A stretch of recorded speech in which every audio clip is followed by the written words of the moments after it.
ไปถึงสวงในเข้าใจหลักธรรมหลักดี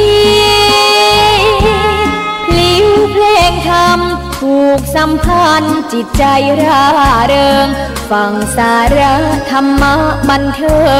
งรื่นเริงในชีวิตยามวันว่างเดินทางไปเยี่ยมสถานีนัดพบกันน้องพี่วันนี้วันดีวันเสาร์สวดมนต์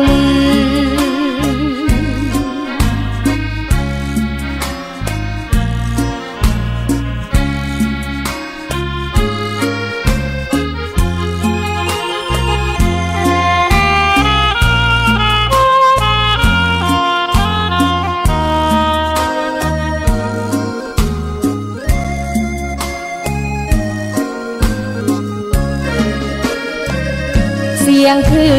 นธรรม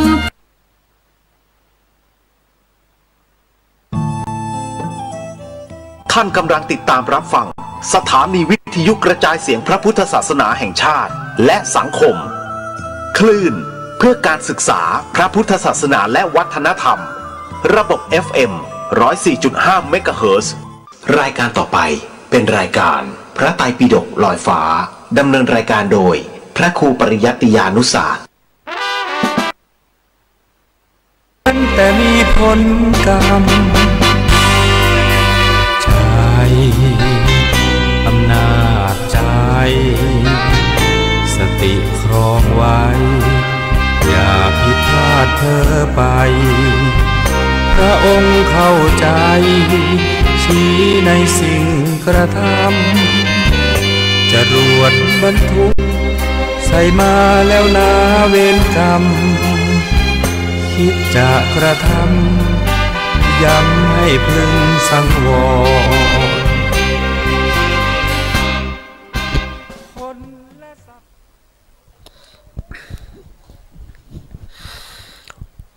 อะระหังสัมมาสัมพุทโธภะคะวาพุทธังภะคะวันตังอะภิวาเทมิสวากขาโตภะคะวะตาธัมโมธัมมังนะมัสสามิสุปฏิปันโนภะคะวะโตสาวกสังโฆสังฆังนะมามินะโมตัสสะภะคะวะโตอะระหะโตสัมมาสัมพุทธัสสะนะโมตัสสะภะคะวะโตอะระหะโตสัมมาสัมพุทธัสสะนะโมตัสสะภะคะวะโตอะระหะโตสัมมาสัมพุทธัสสะ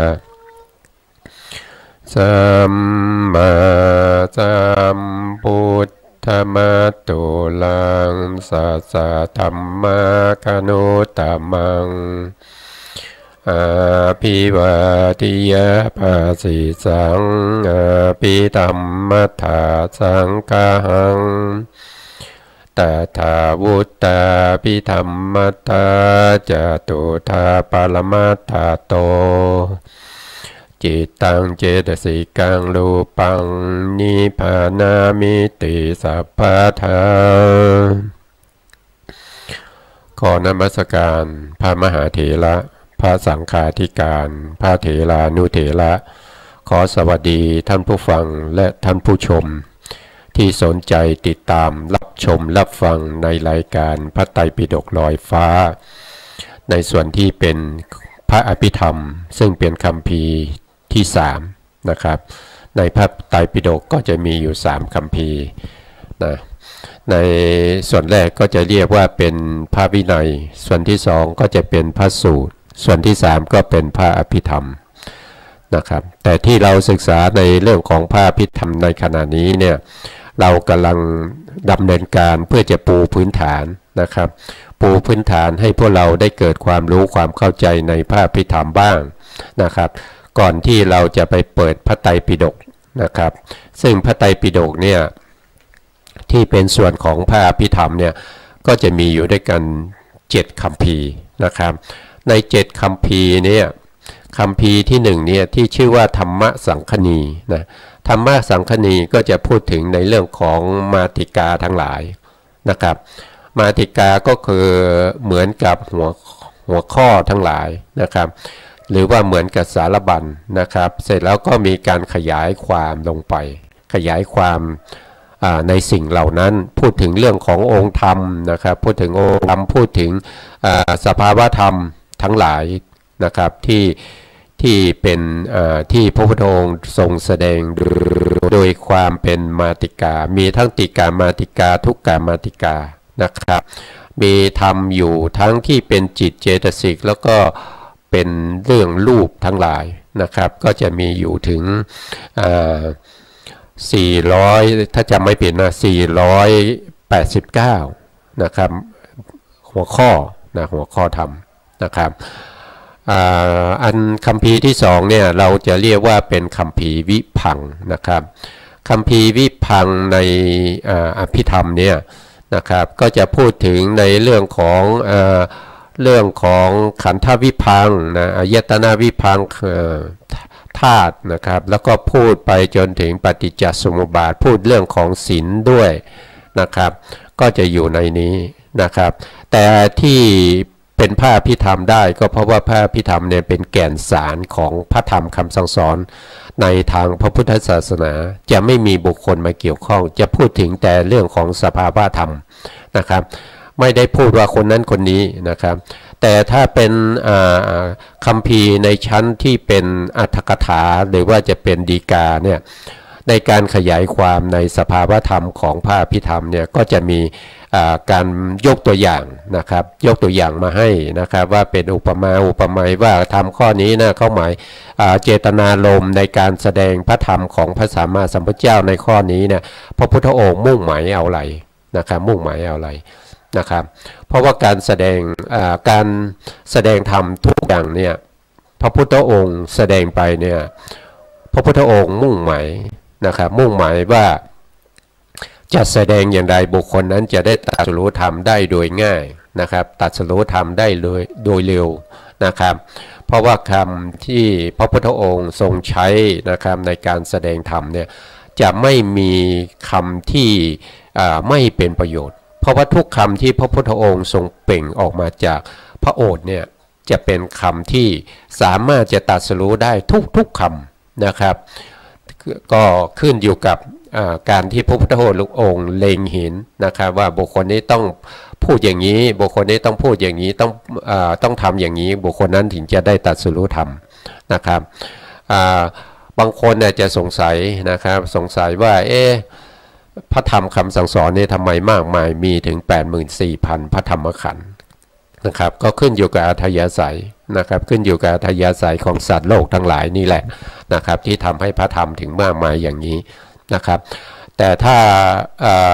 สัตว์โลกทั้งหลายไม่ว่าจะเป็น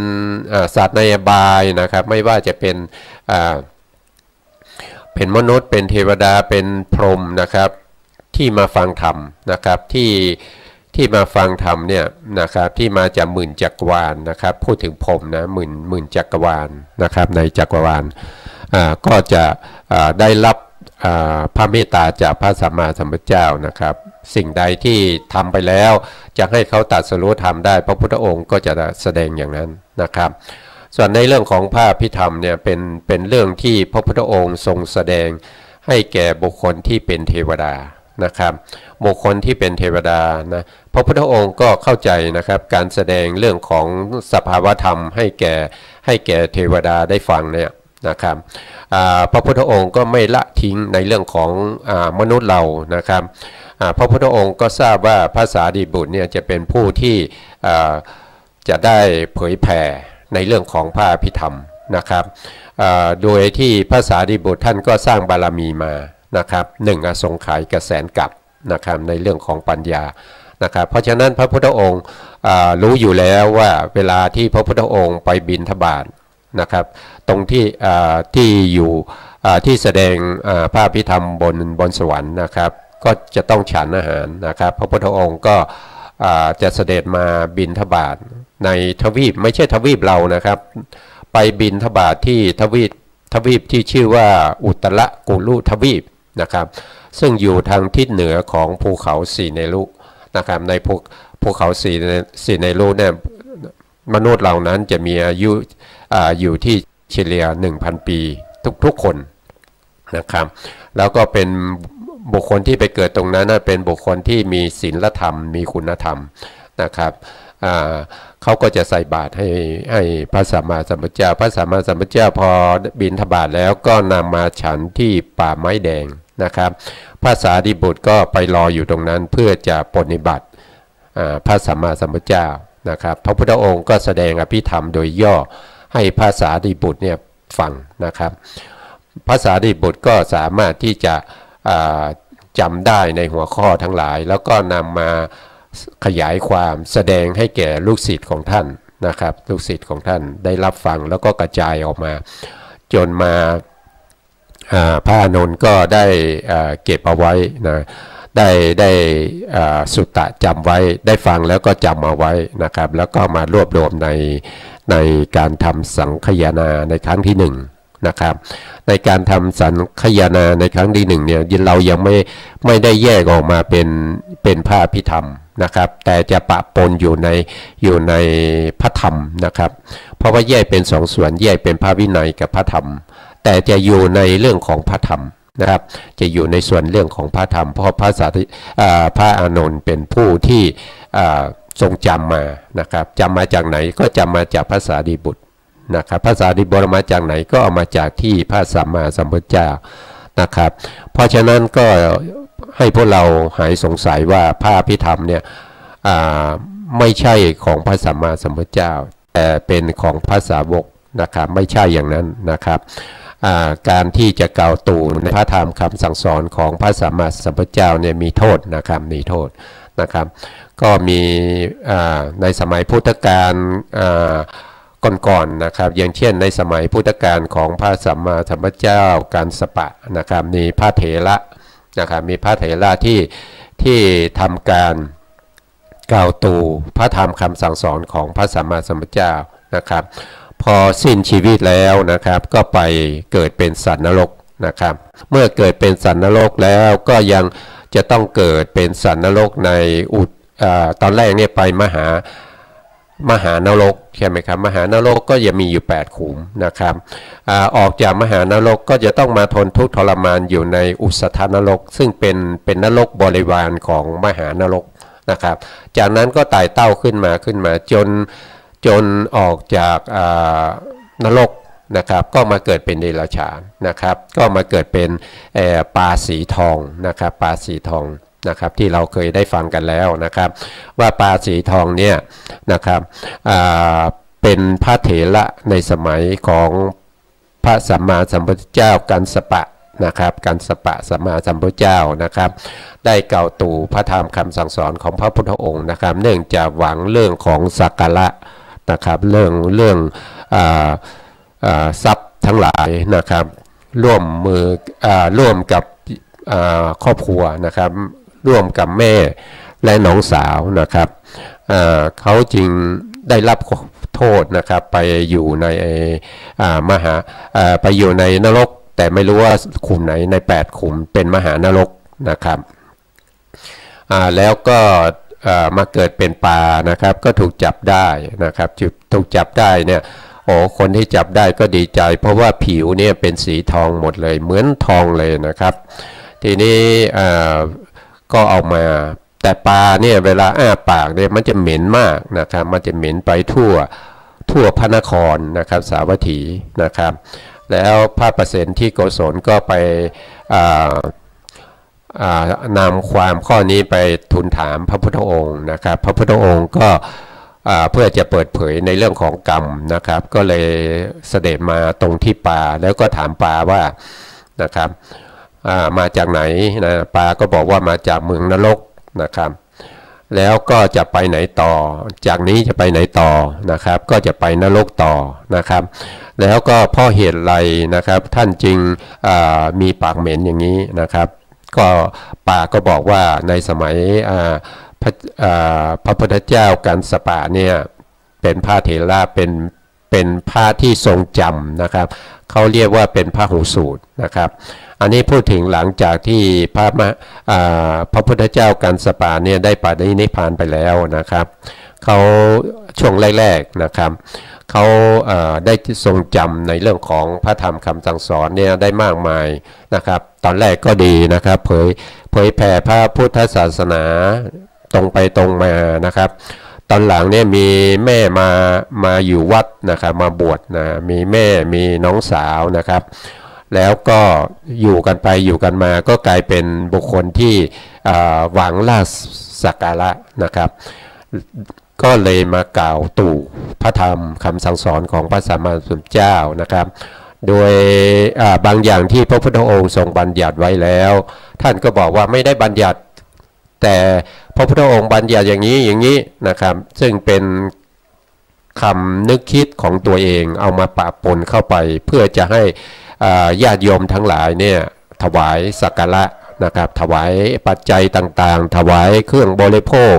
นะครับถวายเรื่องของขีลนะปัจจัยเรื่องเภสัชนะครับแล้วก็ถวายในเรื่องของเสนาสนะนะครับเพื่อหวังในสิ่งเหล่านี้นะครับเพราะว่าเป็นพระเถระเป็นผู้ที่ทรงจำพระไตรปิฎกเป็นพระหูสูตรก็ไม่มีใครที่จะคัดค้านได้นะครับพี่ชายนะครับซึ่งบวชก่อนนะครับได้ปฏิบัติธรรมจนเป็นพระอรหันต์นะครับเสร็จแล้วก็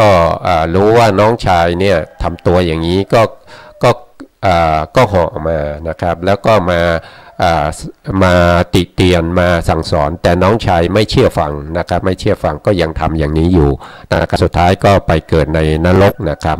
แล้วก็มาเกิดเป็นเดรัจฉานแล้วก็จะกลับไปเกิดเป็นสัตว์นรกอีกนะครับอันนี้ก็เป็นเรื่องของผู้ที่กล่าวตู่ในเรื่องของพระธรรมคำสั่งสอนของพระสัมมาสัมพุทธเจ้านะครับก็มีหลายเรื่องนะครับแต่ว่าในที่นี้เราคงจะยกตัวอย่างแค่เรื่องเดียวพอนะครับวันนี้ก็รายการของเรานะครับก็มาเผยแผ่ในวันยังไม่ได้บอกวันนะครับวันนี้ก็คือวันที่22เดือนพฤศจิกายนนะครับพุทธศักราช2561นะครับซึ่งตรงกับขึ้น15ค่ำนะครับเดือน2เหนือหรือเดือนยี่นะครับคือก็เป็นวันพระนะครับวันนี้ก็เป็นวันพระนะครับพวกเราก็จะได้ทำบุญนะได้ทำบุญกันนะครับเพราะว่าวันพระก็จะมีกิจกรรมที่วัดนะครับมีการให้ทานมีการรักษาศีลแล้วก็มีการสวดมนต์ไหว้พระนะครับแล้วก็ทำสมาธิแผ่เมตตานะครับก็จะเป็นวันดีอีกวันหนึ่งนะครับแล้วก็ยังเป็นวันที่ตรงกับวันลอยกระทงด้วยนะครับตอนเย็นเราก็จะไปลอยกระทงนะครับก่อนลอยกระทงก็อย่าลืมนะครับก็ไปเวียนเทียนที่วัดก็ได้นะครับไปเวียนเทียนที่วัดและเลิกถึงพระสัมมาสัมพุทธเจ้านะครับและเลิกถึงพระธรรมคำสั่งสอนของพระพุทธองค์นะครับและเลิกถึงพระอริยสงฆ์สาวกของพระสัมมาสัมพุทธเจ้าแต่ละพระองค์นะครับเท่าที่เราจะเลิกได้นะครับแล้วก็ครั้งนี้นะครับครั้งนี้ก็เป็นครั้งที่49นะครับที่ผมได้มาพูดคุยกับท่านผู้ฟังนะครับก็เข้าสู่ในเนื้อหานะครับครั้งนี้นะครับครั้งที่แล้วเนี่ยเราได้พูดถึงในเรื่องของโลกุตตรจิตแล้วก็ได้พูดถึงในเรื่องของการที่จะทำอย่างไงนะครับให้ได้มาซึ่งปฏิสนธิที่เป็นติเหตุกะนะครับเพราะว่าถ้าไม่เป็นติเหตุกะเนี่ยมันจะทำให้เราเนี่ยไม่สามารถที่จะปฏิบัติในเรื่องของสมถะก็ตามสมถะหรือสมาธิเนี่ยก็ไม่สามารถที่จะเข้าถึงอุปจารสมาธินะครับไม่ต้องไปหวังว่าจะได้ฌาน1ฌาน2หรือว่าไม่ต้องไปหวังว่าจะได้อัปปนานะครับเพราะมันไม่ได้อยู่แล้วเพราะว่าพื้นฐานของจิตของเราเนี่ยที่ ที่เป็นภวังคจิตที่รักษาภพชาติของเราเนี่ยมันไม่มีปัญญาประกอบ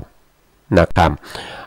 มันไม่เหมือนกับบุคคลที่ได้ติเหตุกะปฏิสนธินะครับแล้วก็มาทำได้ที่ภวังค์เพราะฉะนั้นภวังค์ของเขาเนี่ยก็จะมีปัญญาประกอบด้วยนะครับเรานึกคิดถึงแต่ละวันเนี่ยจิตที่เกิดกับเรามากที่สุดนะครับก็คือภวังคจิต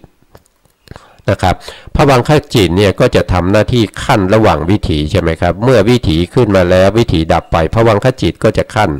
นะครับภวังคจิตก็จะขั้นมากมายนะครับมากมายบางทีอาจจะเป็นแสนนะครับเป็นแสนเป็นหมื่นนะครับดวงนะครับที่เกิดดับเนี่ยนะครับเพราะว่าเราคิดถึงความเร็วของจิตที่เกิดดับเนี่ยลัดนิ้วมือหนึ่งเนี่ยมันแสนโกฏนะครับมันแสนโกฏเกิดขึ้นมาแสนโกฏหนึ่งก็มี10 ล้านนะครับแสนโกฏมันจะเป็นกี่ล้านนะเพราะฉะนั้นในแต่ละวิถีเนี่ยจิตที่เกิดขึ้นมาขั้นเนี่ยก็คือภวังคจิตนะครับถ้าไม่ภวังคจิตนั้นไม่มีปัญญาเนี่ยมันจะทำให้เราเนี่ยเสียโอกาสเลยนะเสียโอกาสที่จะสามารถที่จะเข้าถึงความสุขุมนะความสุขุมความลึกซึ้งในอรรถรสของพระสัมมาสัมพุทธเจ้าเนี่ยมันเข้าถึงไม่ได้นะครับมันมีเขาเรียกว่ามีโลภะมีอวิชชานะครับตัวที่ก็คือมีอวิชชาในมันคอยมาปิดบังเราอยู่เรื่อยนะครับเพราะว่าพื้นฐานของปฏิสนธิเราเนี่ยมันไม่มีปัญญาประกอบเพราะอวิชชาเนี่ยมันกลัวอะไรก็กลัวปัญญาอย่างเดียวอวิชชาไม่กลัวอย่างอื่นนะครับอวิชชายังเป็นเหตุให้เราทำบุญได้นะครับอวิชชายังทำให้เราใส่บาตรได้อวิชชายังทำให้เราทำบุญกิริยาวัตถุ10เช่นไปช่วยกวาดลานวัดนะครับไปช่วยจัดน้ำทำนู่นทำนี่นะครับแต่ถ้ามีปัญญาเกิดขึ้นอวิชชามันจะไม่เข้าใกล้นะครับเพราะพื้นฐานเราถ้าเราได้ปฏิสนธิที่เป็นทวิเหตุกะเนี่ยนะครับทวิเหตุกะซึ่งประกอบด้วยเหตุ2ก็คืออโลภะกับอโทสะแต่ไม่มีปัญญาเนี่ยอวิชชาเนี่ยมันจะลุมเล้าเรานะครับมันจะลุมเล้าเราเพราะฉะนั้นเราก็ต้องพยายามที่จะเปลี่ยนปฏิสนธิจิตของเรานะครับในการเปลี่ยนปฏิสนธิจิตของเราเนี่ยเปลี่ยนได้เฉพาะตรงที่ปฏิสนธิเท่านั้นนะครับอยู่แล้วอายุ50นะครับจะมาเปลี่ยนปฏิสนธิมันเปลี่ยนไม่ได้นะครับอายุ10 ปีจะเปลี่ยนปฏิสนธิมันเปลี่ยนไม่ได้มันจะเปลี่ยนได้ต่อเมื่อเราเปลี่ยนภพเปลี่ยนชาตินะครับเปลี่ยนภพเปลี่ยนชาติในการเปลี่ยนภพเปลี่ยนชาติเนี่ยก็ขึ้นอยู่กับว่าบุญกุศลที่เราทำไว้เนี่ยอันไหนเนี่ยจะมาเป็นอารมณ์นะครับมาเป็นอารมณ์มาปรากฏในขณะที่เราใกล้ตายที่เราเรียกว่ามรณสันการมีอารมณ์อยู่3อย่างนะครับที่เราพูดบ่อยๆนะครับก็จะมี1ก็คือกรรมอารมณ์นะกรรมอารมณ์เนี่ยก็เป็นอารมณ์ประเภทที่ทำให้เรารู้สึกว่าเรากำลังทำกรรมนั้นอยู่นะครับถึงแม้ว่าเราใกล้ตายแล้วเรานอนอยู่บนเตียงนะครับนอนอยู่บนเตียงเนี่ยเราไม่ได้ถ้าเป็นอกุศลยกตัวอย่างนะยกตัวอย่างเช่นเราชอบในการตกปลานะครับเราก็นอนอยู่บนเตียงนะครับแต่ความรู้สึกความนึกคิดทั้งหมดเนี่ยมันเหมือนกับเรากำลังนั่งตกปลาอยู่ริมตลิ่งนะครับกำลังเพ่งดูอยู่ที่เบ็ดของเรานะครับแล้วทำท่าทางนะครับแต่นอนอยู่นะครับทำท่าทางคล้ายๆว่าตกเบ็ดนะในลักษณะอย่างนี้เนี่ยนะครับอันนี้เป็นอารมณ์ที่ไม่ดีนะเป็นอารมณ์ที่จะนำเราไปเกิดเป็นสัตว์นรกก็ได้นะครับเป็นเดรัจฉานก็ได้นะครับอันนี้อารมณ์ไม่ดีนะครับผู้ที่อยู่ใกล้ๆญาติพี่น้องนะครับที่เห็นนะจะต้องมีการช่วยเหลือนะครับช่วยเหลือก็คือจะต้องรู้อุปนิสัยของผู้ที่ป่วยด้วยนะครับผู้ที่กำลังจะตายด้วยว่าเขานี่ชอบอะไรนะครับในเรื่องของความเป็นบุญเนี่ยเขาชอบอะไรนะครับเขาอาจจะชอบไปเที่ยววัดเที่ยววานะครับอาจจะไปดูพระพุทธรูปนะครับถึงแม้ว่าเขามีจิตใจในการเรื่องของตกปลาก็จริงแต่บุญเนี่ย มันก็ต้องมีนะครับคนเราเนี่ยมันทำทั้งความไม่ดีเป็นบาปนะครับบางทีก็ทำในเรื่องของความดีนะครับทำในเรื่องของบุญก็ได้นะครับเพราะฉะนั้นต้องรู้นะครับต้องรู้นิสัยเขานะครับว่าเขาเนี่ยเป็นอย่างไรนะครับก็เอาเรื่องบุญเนี่ยมาคุยให้เขาฟังนะครับให้เขาเปลี่ยนนะให้เขาเปลี่ยนอารมณ์ได้นะครับให้เขาเปลี่ยนอารมณ์มาเป็นกุศลนะครับเช่นบอกว่ามีครั้งหนึ่งนะครับคุณพ่อก็พาผมนะครับสมัยที่ผมยังเป็นเด็กอยู่พาผมไปไหว้พระนะครับที่วัดนั้นวัดนี้นะครับพ่อจำได้ไหมนะแล้วก็พระไปฟังพระพูดหรือว่าจะเทศให้ฟังนะครับในสิ่งที่พ่อเคยประทับใจนะครับในเรื่องนั้นเรื่องนี้นะครับพยายามไปพูดที่กอกหูเบาๆนะครับเพื่อให้เขาได้รู้สึกเปลี่ยนจากจิตที่มุ่งเน้นในการตกปลามาเป็นเรื่องของการที่ไปวัดนะครับไปถวายสังฆทานบ้างนะครับไปฟังพระพูดพระให้พรอย่างเงี้ยนะครับถ้าเขาสามารถเปลี่ยนได้นะครับเขาก็จะ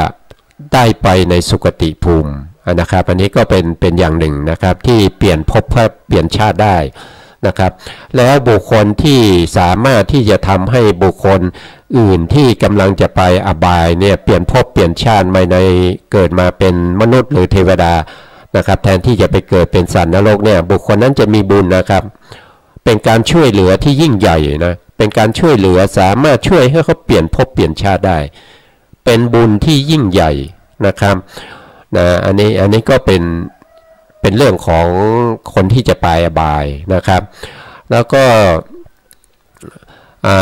ในเรื่องของบุคคลที่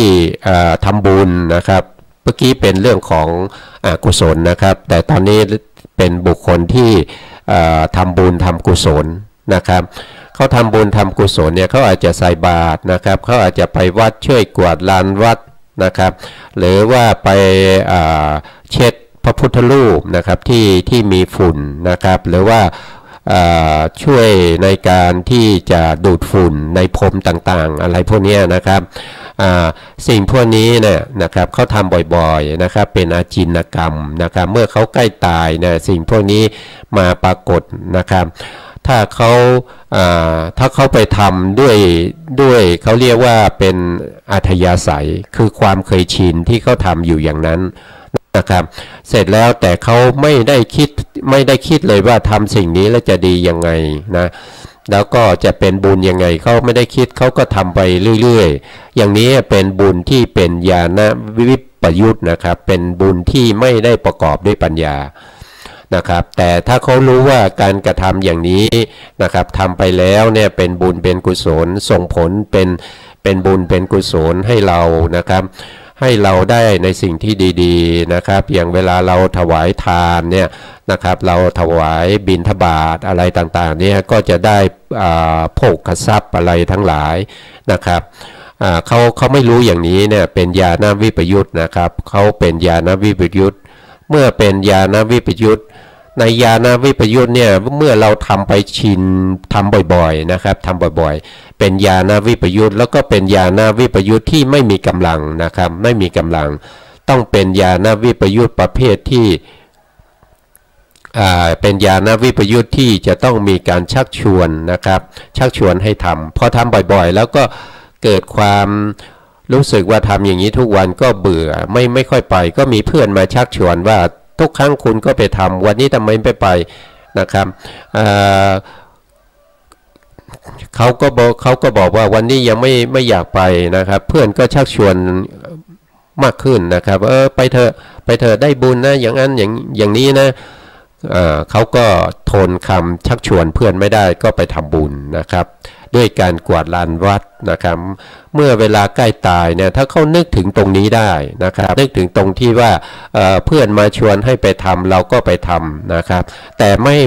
ม่คิดถึงเลยว่าสิ่งที่ตัวเองทำนะเป็นบุญเป็นกุศลให้ผลเป็นความสุขเป็นความฉลาดเขาไม่ได้คิดในลักษณะอย่างนั้นเขาไปทำด้วยความสนุกสนานมีเพื่อนมีฝูงนะครับก็ไปกวาดลานวัดอย่างเงี้ยนะครับอันนี้เขาก็จะได้ปฏิสนธิ นะครับประเภทที่เขาเรียกว่าเป็นอาเหตุกะนะครับอุเบกขาสันติรณะนะครับอาเหตุกะกุศลวิบากนะครับเพราะมีกำลังอ่อนแล้วไม่ประกอบด้วยปัญญาเขาจะได้ปฏิสนธิมาด้วยเหตุสองนะครับเหตุสองก็คือเท่าทีครับเขาจะได้ปฏิสนธิที่เป็นสันติรณะนะครับกุศลวิบากนะครับอันนี้เขาจะไม่ประกอบด้วยเหตุนะครับเพราะว่าเขาไปทำด้วยความสนุกแต่เขาไม่ได้ทำว่าทำบุญนะครับเขาไปทำความสนุกกับเพื่อนฝูงร้องรำทำเพลงไปแล้วก็กวดไปทำไปนะครับด้วยความสนุกไม่คิดว่าเป็นบุญเป็นอะไรแล้วก็กำลังบุญก็อ่อนนะครับก็เป็นญาณวิปยุตที่ต้องมีคนชักชวนถึงจะมาทำนะอันนี้ก็จะไปเกิดเป็นมนุษย์นะครับเป็นบุญนะเกิดเป็นมนุษย์เกิดเป็นเทวดาชั้นต่ำนะครับแล้วก็ได้ปฏิสนธิที่เป็นอาเหตุกะนะครับอาเหตุกะก็เป็นอุเบกขาสันติรณะอกุศลวิบากก็คือในอาเหตุกะแถวที่2ที่เป็นผลของกุศลในดวงที่7นะครับในดวงที่7นะครับอันนี้ก็ทำให้เขาเนี่ยอาจจะมีปัญญาไม่ดีนะครับมีปัญญาอ่อนมีเป็นคนปัญญาที่ไม่ดีนะครับแล้วก็อาจจะพิการตาบอดหูหนวกก็ได้นะครับอันนี้ก็สามารถแก้ได้นะครับถ้าคนที่รู้ว่าเขากำลังจะตายเนี่ยเขาสามารถแก้อารมณ์ให้เขาได้นะครับอันนี้ก็เป็นบุคคลที่2นะครับส่วนบุคคลที่3เนี่ยเขาเกิดด้วยมหาวิบากนะครับแต่เป็นญาณวิปยุตนะญาณวิปยุตนะครับไม่มีปัญญาประกอบนะครับบุคคลประเภทนี้เขาเกิดมาได้เพราะบุญอะไรนะครับก็ตอบว่าเป็นบุญที่เป็นมี2อย่างนะครับที่สามารถเกิดเป็นอย่างนี้ก็คือ1ก็คือมีมหากุศลนะบุญที่เป็นมหากุศลแล้วก็เป็นญาณสัมปยุตนะประกอบด้วยปัญญานะแต่ปัญญานั้นในจิตดวงนั้นมีกำลังอ่อนจะเป็นจิตประเภทที่มีการชักชวนนะครับมีการชักชวนให้เกิดขึ้นนะครับแล้วก็ประกอบแล้วก็มีอีกดวงหนึ่งก็คือมหากุศลญาณวิปยุตนะครับแต่มีกำลังมากนะครับก็2ดวงนี้นะครับเป็นญาณสัมปยุตมีกำลังอ่อนญาณวิปยุตมีกำลังมาก2ดวงนี้ก็ให้ผลเกิดมาเป็นบุคคลที่เป็นทวิเหตุกะบุคคลนะครับก็คือไม่มีปัญญาประกอบนะครับแต่บุคคลนี้สามารถเรียนทางโลกนี้ก็สามารถที่จะเรียนไปจนถึงด็อกเตอร์ได้นะครับแล้วก็เรียนทำธรรมนี่ก็พอจะเข้าใจได้แต่เวลาไปปฏิบัติธรรมเนี่ยเขาจะมีปัญหาว่าไม่สามารถที่จะนั่งสมาธิให้ได้ฌานนะครับไม่สามารถจะให้ได้อัปปนาฌานได้นะครับอุปจารสมาธิก็ไม่ถึงนะครับสามารถที่จะมีคณิกะสมาธิให้เกิดความสงบได้แต่ไม่เข้าถึงความเป็นฌานนะครับแล้วก็เวลาไปปฏิบัติวิปัสสนาเนี่ยบุคคลคนนี้ก็ไม่สามารถที่จะเข้าถึงในเรื่องของพังคญาณได้นะครับเขาสามารถที่จะเห็นรูปเห็นนามได้นะเห็นปัจจัยได้นะครับเห็นในเรื่องของความเกิดขึ้นตั้งอยู่ดับไปของรูปได้นะครับเขาไม่สามารถที่จะข้ามพ้นไปจากในเรื่องของวิปัสสนูปกิเลสนะครับ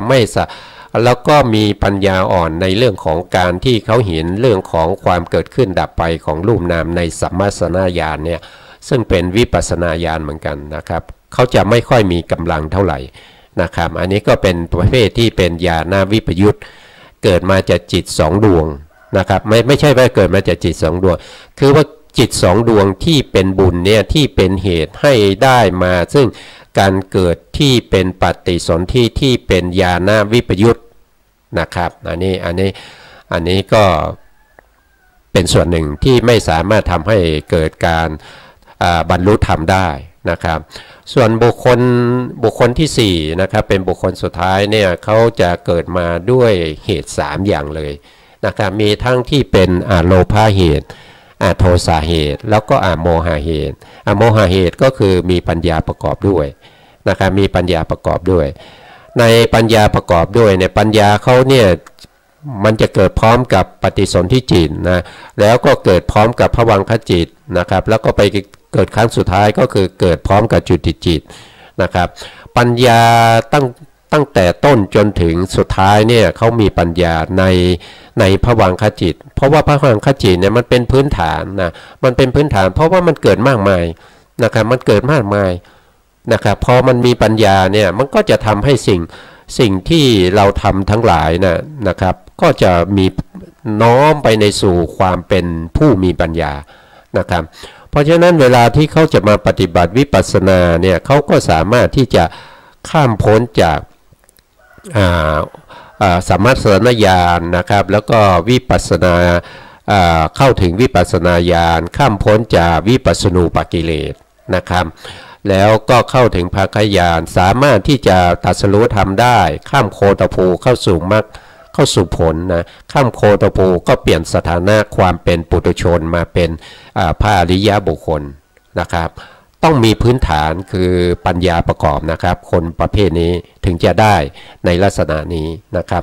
แต่ไม่ใช่ทุกคนนะครับนะทุกคนที่มีปัญญา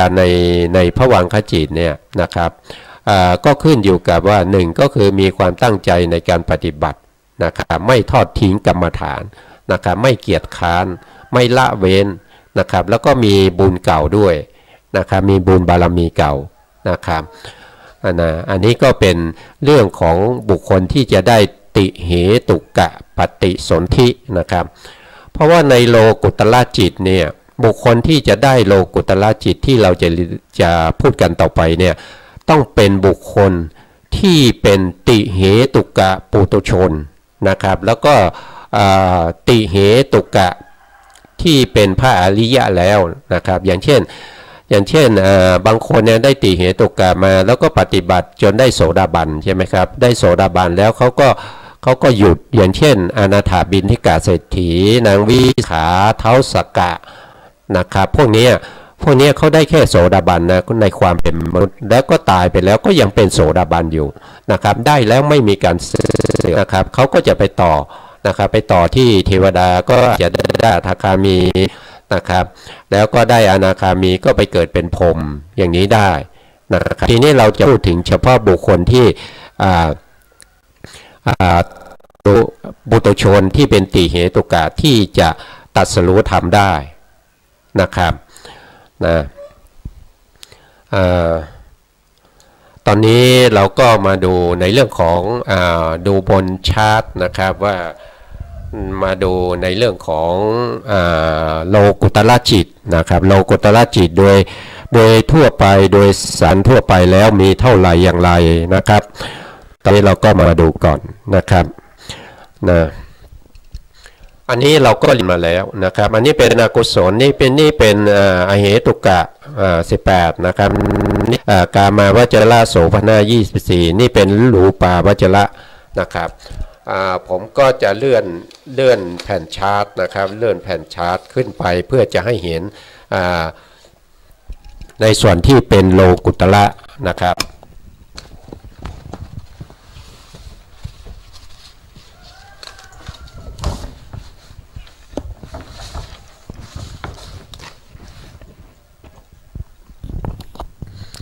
ก็ในส่วนนี้นะครับก็เป็นโลกุตละนะครับเดี๋ยวผมก็จะให้เห็นชัดขึ้นนะครับขอโฟกัสหน่อยนะครับในส่วนนี้ก็เป็นโลกุตละจิตนะครับโลกุตละจิตนี้ก็มีว่าโดยย่อก็มี8นะครับว่าโดยพิสดารก็มี40นะครับแล้วก็แยกเป็น2ส่วนนะครับส่วนแรกเนี่ยเราจะเรียกว่าเป็นมรรคจิตนะมรรคจิตเนี่ยทำหน้าที่อะไรมรรคจิตเนี่ยถ้าว่าไปเนี่ยเขาก็เป็นชวนะนะครับเขาเป็นชวนะว่าโดยวิถีเขาเป็นชวนะแต่เขาเนี่ยทำหน้าที่โดยการประหารกิเลสทั้งหลายนะครับหรือเราเรียกว่าเขาจะมีหน้าที่ในการประหารอนุสัยกิเลสนะครับเมื่อเขาเกิดขึ้นแล้วอนุสัยกิเลสทั้งหลายที่มีอยู่ในตัวของเราเนี่ยนะครับก็จะไม่เกิดกับเราอีกนะครับขึ้นอยู่กับว่า มรรคจิตจะเป็นดวงไหนนะครับถ้าเป็นอรหันตมรรคจิตเนี่ยถ้าเป็นอรหันตมรรคจิตเนี่ยนะครับแถวนี้อรหันตมรรคจิตนะดวงใดดวงหนึ่งเกิดขึ้นในอนุสัยในขันธสันดานของเราเนี่ยหมดไปเลยนะครับหมดไปเลยไม่มีเลยนะครับเราจะไม่มีจิตใจที่จะเป็นปุถุชนเลยไม่มีความคิดที่ปุถุชนเลยนะครับเพราะว่าอนุสัยกิเลสทั้งหลายถูกประหารไปแล้วนะครับแล้วบางคนอาจจะสงสัยว่า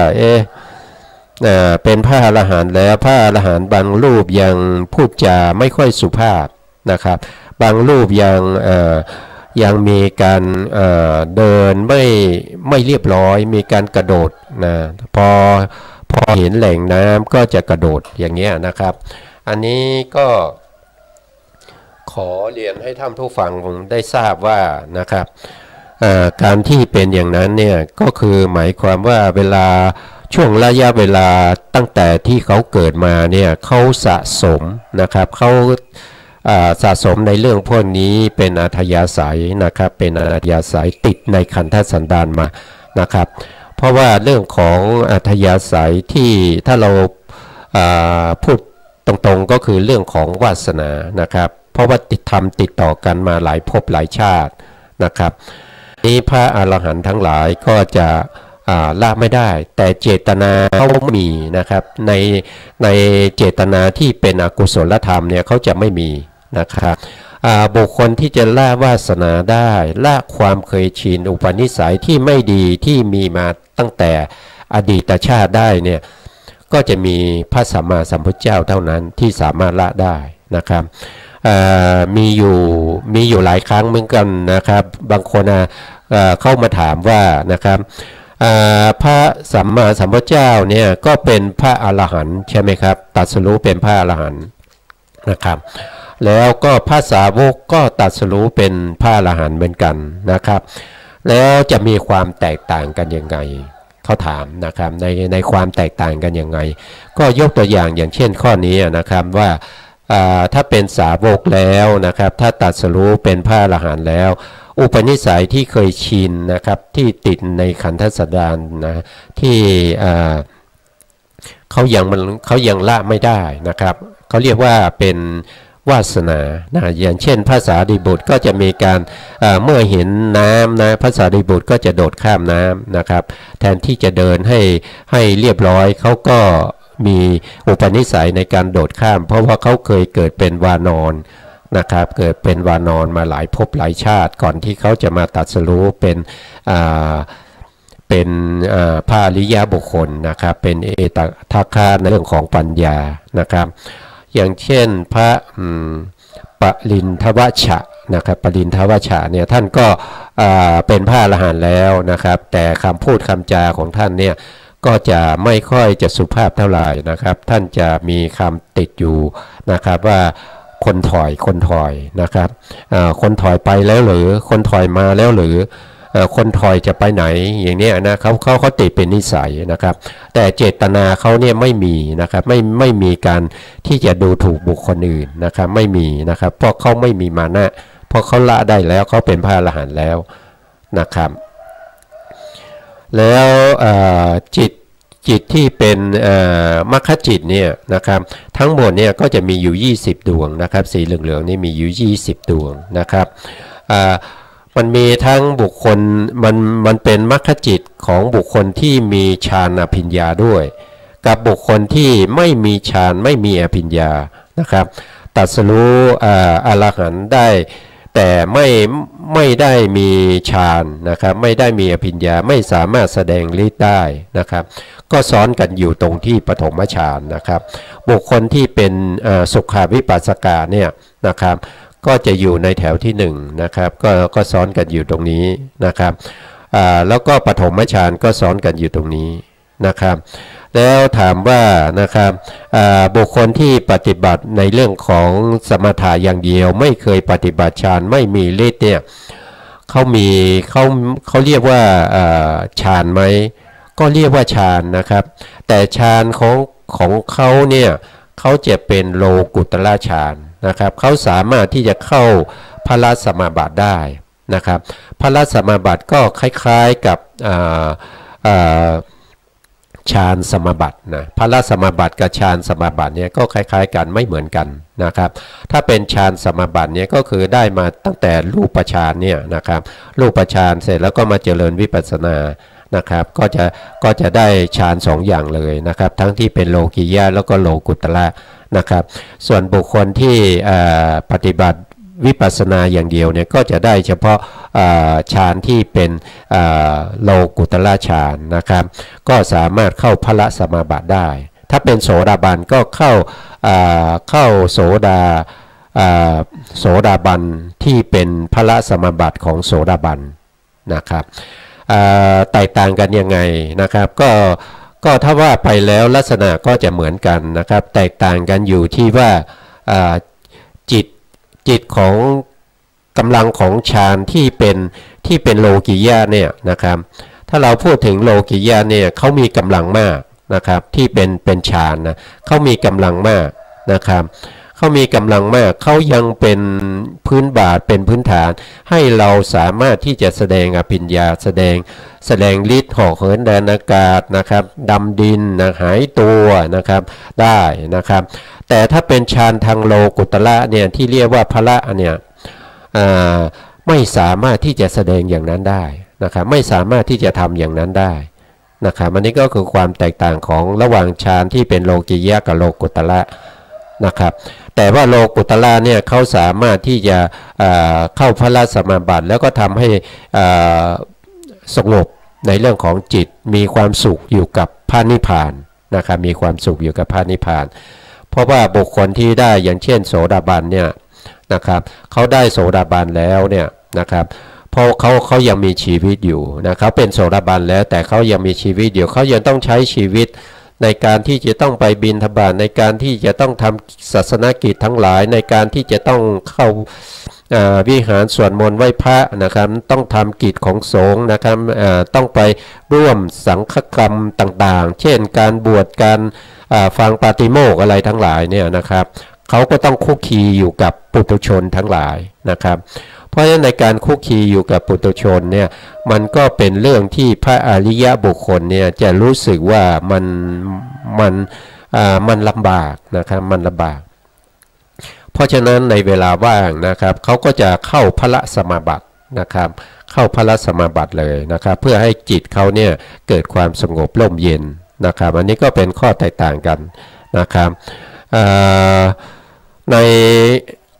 ในเรื่องของโลกุตระเนี่ยเราก็จะเห็นว่าเขาจะมีอย่างเช่นโสดาบันเนี่ยก็จะมีจิตอยู่5ใช่ไหมครับโสดาบันก็จะมีจิตอยู่5ก็คือปฐมฌานโสดาบันนะครับ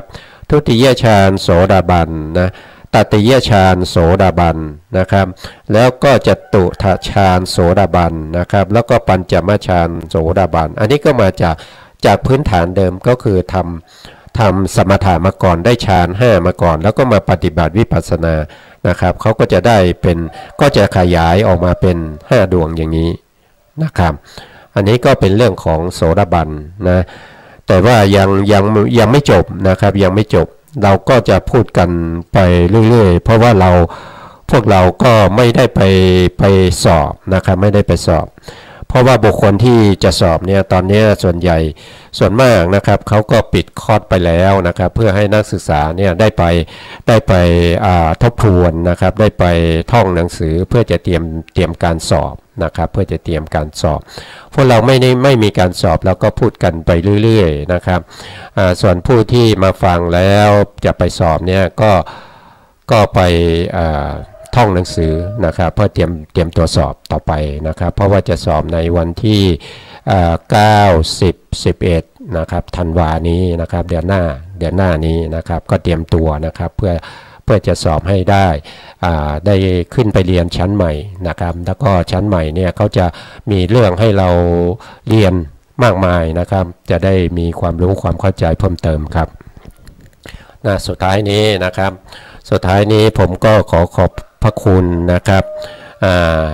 พระครูสมุทรวิสุวัตรวรกิจโจแล้วก็เจ้าหน้าที่สถานีทุกท่านนะครับและขอบคุณท่านผู้ฟังผู้ชมทุกท่านที่ติดตามรายการพระไตรปิฎกลอยฟ้าในส่วนที่เป็นพระพิธรรมมาโดยตลอด นะครับและขอให้ท่านผู้ฟังมีแต่ความสุขความเจริญนะครับมีอายุวรรณะสุขภาละที่เข้มแข็งนะครับแล้วก็สามารถที่จะตรัสรู้ธรรมได้ในโอกาสต่อไปนะครับสุดท้ายนี้ผมก็ขอลาไปก่อนนะครับสวัสดีครับ